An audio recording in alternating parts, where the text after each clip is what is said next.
At a family gathering last weekend, I, a 28-year-old male, ended up in a situation that's left me questioning everything. My 30-year-old sister is adopted, and she's always been aware of it. It was never a secret in our family, but I never thought it would matter as much as it did that day.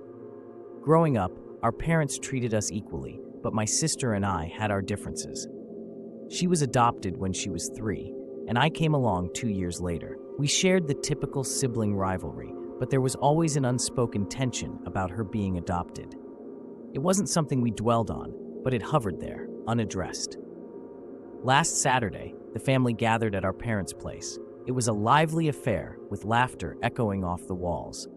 My sister was there with her daughters, 2 girls aged 5 and 7. The kids were buzzing around, playing and enjoying the day. We were all in the living room, the adults chatting away while keeping an eye on the kids. During the day, one of my sister's girls came over to me with a drawing she made. It was a sweet picture of our family, complete with labels like Mom, Dad, Auntie, and Uncle. She proudly showed it to everyone. As we praised her work, she asked me, "Are you really our uncle?" That question caught me off guard, and I hesitated. The room quieted slightly, eyes darting between us. In that moment, a mix of frustration and impulsiveness boiled over. I told her, "Well, technically, since your mom is adopted, you're not my real nieces." The room went silent, a collective intake of breath. My sister's face turned a shade paler, her lips parted in shock.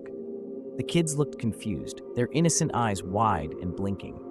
My sister stood abruptly, hands trembling as she ushered her daughters away, murmuring reassurances to them.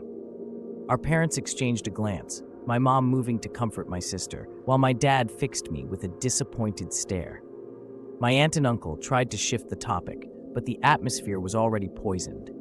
Later, my sister confronted me in the kitchen. Her voice was low but firm as she asked why I'd say such a thing. I shrugged, trying to play it off, but it was clear I'd crossed a line. Her hurt was palpable, and I couldn't bring myself to apologize. I thought explaining the biological technicality might help, but it just made things worse. After they left, the house felt heavy with unspoken tension. My parents cornered me, demanding an explanation. I fumbled through my reasoning, mentioning how it was just an honest answer to a kid's question. They didn't buy it, and I left shortly after, feeling the weight of their disappointment. In the days since, I've replayed the scene over and over. I've realized that maybe I was trying to assert something stupidly trivial, but ended up creating a rift. My sister hasn't spoken to me since, and I'm starting to see the depth of what I've done. The family feels fractured, the kind of break that might not mend easily. Now, I'm left wondering if I'm the asshole here. Was I wrong to state a fact, even if it was harsh and unnecessary? Or was it something that needed to be said, no matter the fallout? I'm struggling with whether it was honesty or just cruelty disguised as truth. I'm reaching out to this community to ask, AITA,